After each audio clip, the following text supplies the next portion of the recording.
জুমার দিনের কিছু সুন্নাত আছে, শুনবেন না দোয়া করে ফেলবো? এই সুন্নাত গুলো শুনে আমরা বিদায় নিব, চিল্লায় পড়েন ইনশাআল্লাহ।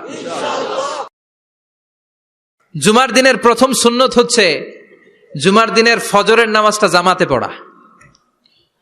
সবাই কয় খাইছে, হুজুরে ধরছে জায়গা মতো, আসল জায়গায়। জুমার নামাজের প্রথম সুন্নত হচ্ছে ফজরের নামাজটা কি পড়া? জামাতে। আফদালুস সালাওয়াত ইনদাল্লাহি সালাতুল ফাজরি ফি ইয়াউমিল জুমআতি ফি জামাআহ। বিশ্বনবী বললেন জুমার নামাজের 15টা সুন্নত মুখস্থ রাখতে হবে। 1 নাম্বার সুন্নত ফজরের সালাত জামাতে পড়তে হবে। 2 নামাজ মুনাফিকদের কাছে সবচেয়ে কঠিন, একটা হচ্ছে ফজরের নামাজ আর একটা এশার নামাজ। এক আলেমকে জিজ্ঞেস করা হলো ফজরের বাতাসটা এত ঠান্ডা আর স্নিগ্ধ কেন? আলেম উত্তর দিয়েছিল কারণ ফজরের বাতাসে মুনাফিকদের নাকের দুর্গন্ধ মিশে না। ফজরের বাতাসটা স্নিগ্ধ, ফজরের সময় আল্লাহওয়ালাদের আনাগোনা, মুসল্লিদের আনাগোনা, ইসলামের পক্ষের শক্তির আনাগোনা। চিল্লায় বলেন ঠিক কিনা? মসজিদে নববীতে জুমার নামাজের দৃশ্য আর ফজরের নামাজের দৃশ্য ছিল এক। বাংলাদেশে ফজরের নামাজের দৃশ্য আর জুমার নামাজের দৃশ্য এক নাকি? ফজরের নামাজের সময় মুসল্লি নাই, এক কাতারও হয় না। আর জুমার নামাজে পাক্কা মুসল্লি দেরি করে গেলে বারান্দায়ও জায়গা পায় না। কথা কন? তাহলে ফজরের নামাজটা আমরা জামাতে পড়বো ইনশাআল্লাহ। ইনশাআল্লাহ এত আসতে ইনশাআল্লাহ, আরো জোরে পড়েন ইনশাআল্লাহ। মনে থাকবে? 2 নাম্বার সুন্নাহ হচ্ছে আসওয়াক, মেসওয়াক করা। মাথরাতুন লিল ফাম মারদাতুন লিররাব। মেসওয়াক করলে দাঁত পরিষ্কার থাকে, আল্লাহ খুশি হয়ে যায়। বিশ্বনবী বলেছেন যদি আমার উম্মতের জন্য কষ্ট না হতো প্রত্যেক নামাজের আগে মেসওয়াক করা আমি ফরজ করে দিতাম। সুবহানাল্লাহ। মেসওয়াক ছিল বিশ্বনবীর জীবনের শেষ আমল। এই মেসওয়াক করে বিশ্বনবী শেষ নিঃশ্বাস ত্যাগ করেছেন। আপনার নবী, আমার নবী, ওনার জীবনের সর্বশেষ আমল ছিল কি? সুবহানাল্লাহ কইবেন না? বিশ্বনবী জাইতুনের ডাল দিয়ে মেসওয়াক করতেন। বিশ্বনবী বলতেন নি'মা সিওয়াকি আয-যাইতুন ফাইন্নাহু সিওয়াকি ওয়া সিওয়াকুল আমবিয়া মিন ক্বাবলি। জাইতুনের ডালের মেসওয়াক কতই না ভালো, কারণ এটা দিয়ে আমিও মেসওয়াক করি, আমার আগে সব নবীরাই জাইতুনের ডাল দিয়ে মেসওয়াক করেছে। সুবহানাল্লাহ।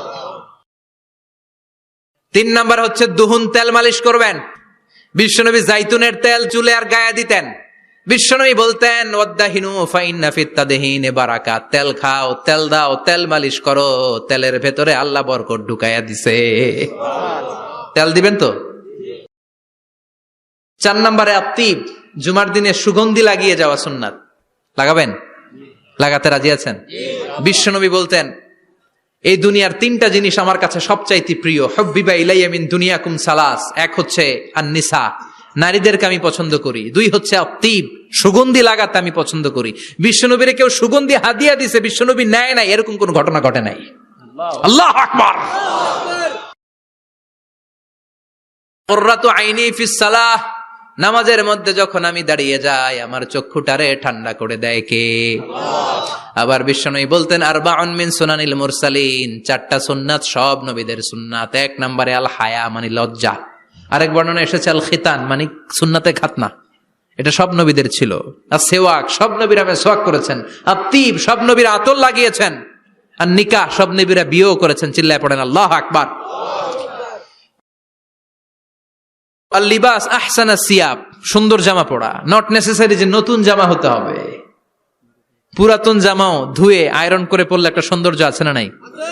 ইন্নাল্লাহা জামিল ওয়া ইউহিব্বুল জামাল। আল্লাহ নিজে সুন্দর, সৌন্দর্যকে আল্লাহ পছন্দ করেন। পৃথিবীতে সবচেয়ে সুন্দর কে? পৃথিবী সুন্দর, মানুষ সুন্দর, আসমান সুন্দর, জমিন সুন্দর, সুন্দরে সুন্দরে পাল্লা। জানি না কত সুন্দর তুমি আল্লাহ, জানি না কত সুন্দর তুমি আল্লাহ। সুবহানাল্লাহ পড়েন। ইন্নাল্লাহা ইউহিব্বু আইয়ারা আসারা নি'মাতিহি আলা আবদিহি। আল্লাহ তার বান্দার উপর তার নেয়ামতের ছিটে ফোঁটা দেখতে চান। আপনি যদি ধনী হন দামি জামা পরবেন, সুন্দর জামা পরবেন। অনেকে আছে অনেক ধনী কিপটুসের মতো সিরা জামা পরে, আছে না নাই? আপনি ধনী মানুষ, আপনি সিরা জামা পরছেন কেন? আপনার যে সম্পদ আছে এটার বহিঃপ্রকাশ আল্লাহ দেখতে পছন্দ করে। আপনাকে যে আল্লাহ কি নাজ নেয়ামত দিয়েছে, অহংকার ছাড়া স্বাভাবিক বহিঃপ্রকাশটা আল্লাহ দেখতে পছন্দ করে। কোন সুবহানাল্লাহ। এরপরে ইকসারুস সালাহ আলান নবী, বিশ্বনবীর উপর বেশি বেশি দুরূদ পড়া। বিশ্বনবী বলতেন জুমার দিন শ্রেষ্ঠ দিন, এই দিন আমার উপরে বেশি বেশি দুরূদ পড়ো। ফাইন্না সালাতাকুম মা'রুদাতুন আলাইয়া, কেননা তোমরা যে আমার উপরে দুরূদ পড়ো, আমি মরে যাওয়ার পরে এই দুরূদগুলো কে পাঠিয়েছে তার নাম, তার বাবার নাম সহ ফেরেশতারা আমার কবরে দিয়ে আসে। সুবহানাল্লাহ। সাহাবারা বললেন, ইয়া রাসূলুল্লাহ কাইফা সালাতুনা মা'রুদাতুন আলাইক, আপনি মরে যাওয়ার পরে আমাদের দুরূদ কেমন করে আপনি দেখবেন? ওয়াকাদ আরিমতা, আপনি তো পচে গলে মাটির সাথে মিশে যাবেন।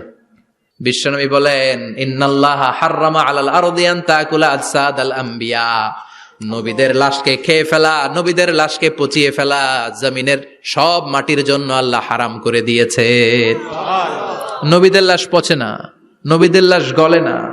যারাই বিশ্বনবীর উপর দুরূদ পড়বেন, আপনার নাম সহ, আপনার বাবার নাম সহ, মালাইকাতু সাইয়াহিন, একদল ফেরেশতা আছে শুধু রাউন্ড দেয় গোটা ওয়ার্ল্ডে। কারা বিশ্বনবীর উপর দুরূদ পড়েছে, এই দুরূদ নিয়ে, এই নাম নিয়ে বিশ্বনবীর কবরে তারা পৌঁছে দেয়। চিল্লায় পড়েন আল্লাহু আকবার। এরপরে বিশ্বনবী বলতেন, জুমার দিনে সূরাতুল কাহাফ পড়বা, কাহাফ পড়া সুন্নাহ। সূরাতুল কাহাফ পড়তে রাজি আছেন? রাজি আছেন তো? 18 নম্বর সূরা, কোরআনের একেবারে মাঝখানের সূরা। আলহামদুলিল্লাহিল্লাযী আনজালা আলা আবদিহিল কিতাবা ওয়া লাম ইয়াজআল লাহু ইওয়াজা, এই আয়াত দিয়ে শুরু হয়েছে, শেষ করা হয়েছে ফামান কানা ইয়ারজু লিকা রাব্বিহি ফালইয়ামাল আমালান সালিহা ওয়া লা ইউশরিক বিইবাদাতি রাব্বিহি। আর মাঝখানে আছে ওয়ালিয়াতালাত্তাফ। হাফেজ সাহেবরা উত্তর দাও, মাঝখানে আছে কি? কথা কন।